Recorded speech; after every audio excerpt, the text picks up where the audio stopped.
एक निर्दोषी इंसान को उसको मतलब निर्दोषी है उसको अलग जगह के गोली मार रहे क्राइम में नहीं सही है। मेरा भाई भैया को सही किया मेरा मैं नहीं कर सकता बेटा इसको जवाब मैं नहीं दे सकता। इसके पुलिस कर सकती है, इसका मैं नहीं कर सकता। अरे बेटा सुन नहीं रहे हो आप।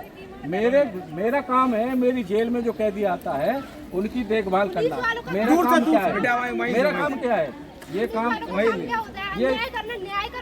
ये पुलिस का काम है, पुलिस का काम है, कोर्ट का काम है। मेरा काम है हमारे भैया के गोली मारी ऐसे कोई करता है किसी के साथ? उनसे बात करो बेटा।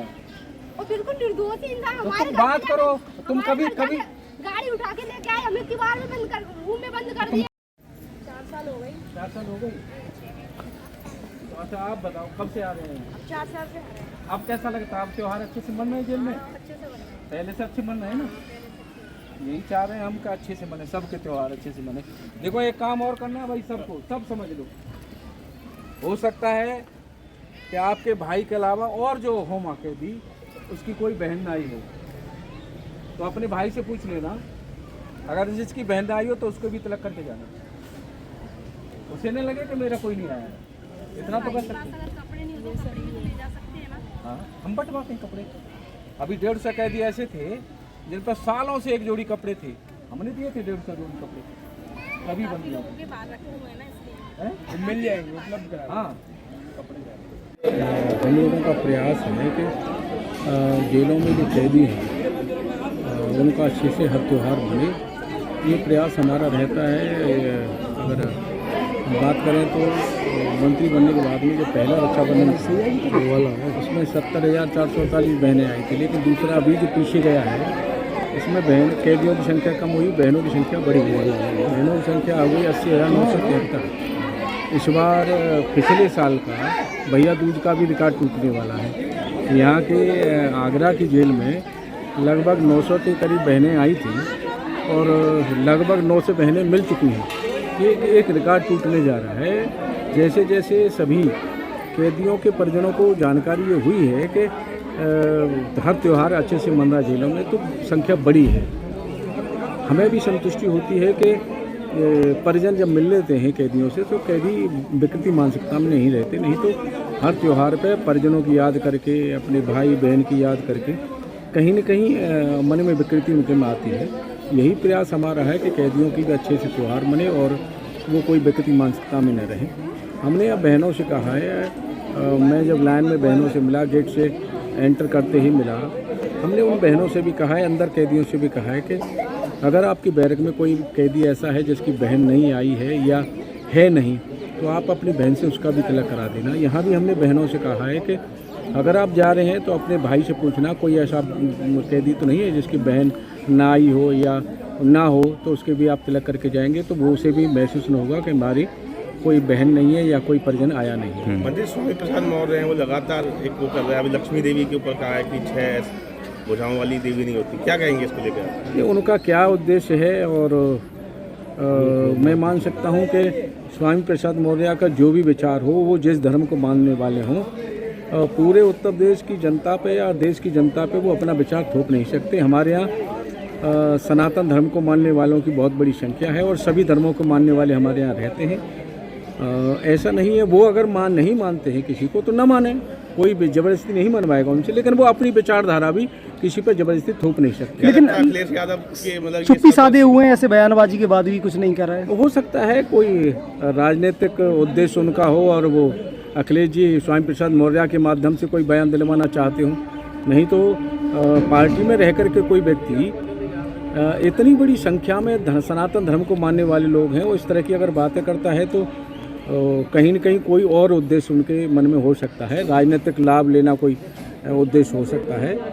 और मैं ये मान सकता हूँ कि स्वामी प्रसाद मौर्य के घर में भी कहीं न कहीं हमारे जो पूर्वज हैं, हमारे जो महापुरुष हैं, उनकी पूजा निश्चित होती होगी और वो राजनीतिक बयान दे रहे हैं, मेरा अपना मानना है। क्या राजनीतिक लाभ होगा इससे उनका? ये वो बता सकते हैं कि उनके पीछे उद्देश्य क्या है, लेकिन मैं मानता हूँ कि उनके घर में भी पूजा निश्चित रूप से होती होगी। ठीक। आशी टीका करने भैया को मतलब ये दहेज एक्ट के केस में गलत केस मतलब उस पे लग गया था। ये मतलब उनका ऐसा 8 महीने हुए थे उनकी शादी को, पर उनकी कुछ बीमारी थी लड़की को, उसके कैंसर वगैरह था कुछ, तो उसके में दहेज एक्ट में उसका केस लग गया, उसकी मतलब मौत हो गई थी, तो इसीलिए उस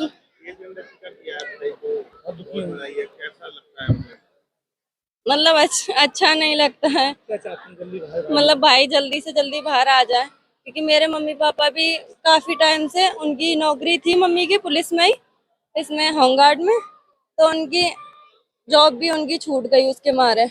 ये केस खत्म हो जाएगा तो फिर वो भी मम्मी की भी जॉब हो जाएगी, पापा का भी फिर सब कुछ ठीक हो जाएगा।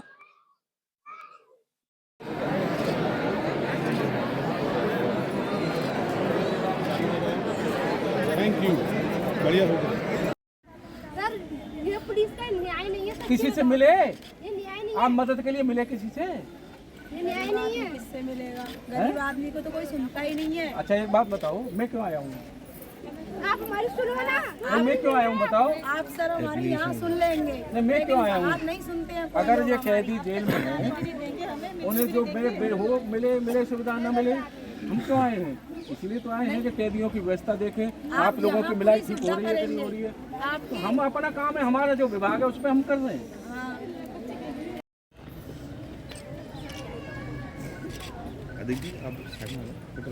Thank you. एक हाँ बस, हाँ मंत्री जी इधर बस।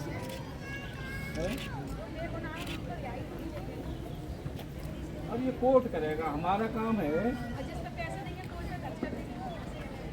अब होगा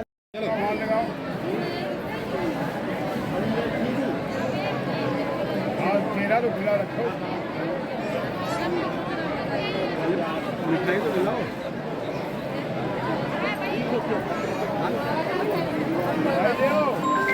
800 कैदी ऐसे थे जुर्माने में सजा काट रहे थे और कोई जुर्म नहीं था उनका। 800 कैदियों का 28 लाख रुपया हमने लोगों से जमा करा कर उनको घर भेज दिया। वकील की मिलने में क्या करें?